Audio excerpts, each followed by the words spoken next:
Bonjour Monsieur Lemoine.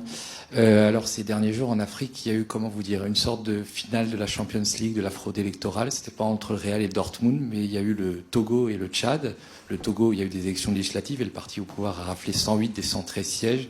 Et le Tchad, où le président Mamad Déby, qui est arrivé au pouvoir par un putsch, s'est fait élire avec 61% des voix. Il y a eu des violences, notamment des tirs d'intimidation qui ont fait des dizaines de morts et de blessés au Tchad.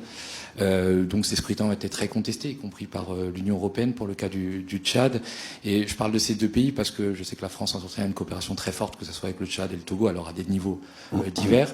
J'ai pas vu, sauf erreur de ma part, de réaction de la part de la France. Quelle appréciation faites-vous de ces processus électoraux et des fraudes électorales qui ont été dénoncées? Est-ce que la France va continuer sa coopération avec le régime togolais et le régime tchadien? Voilà. Merci beaucoup. Merci pour votre question. Vous me permettrez de la subdiviser en deux en vous répondant d'abord sur le Togo, puisqu'effectivement il y a une situation que nous suivons avec beaucoup d'attention, effectivement suite à divers éléments que vous avez rappelés, et nous avons appelé l'ensemble des acteurs politiques à avoir un dialogue politique transparent, inclusif et apaisé afin de remettre le Togo sur un système clair, en tout cas.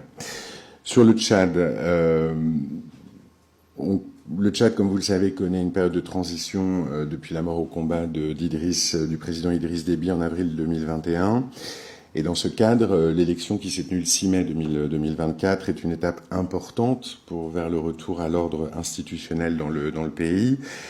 La France félicite le peuple tchadien qui s'est mobilisé fortement et dans la cohésion et le calme pendant la campagne et le jour des élections. À l'heure actuelle, l'Agence nationale de gestion des élections a proclamé des résultats provisoires. Et un recours a été déposé auprès du Conseil constitutionnel. Donc, pour le moment, la France, on ne se prononce pas davantage sur un processus qui, vu d'ici, est toujours en cours du fait du recours déposé auprès du Conseil constitutionnel. Et juste sur le Tchad, juste sur la question tchadienne, quelle appréciation faites-vous du rapprochement de Mamad Déby avec la Russie ces derniers temps? Il y a beaucoup de choses qui circulent, notamment sur un départ proche de l'armée française. J'ai pas d'éléments pour vous répondre sur cet aspect-là des choses.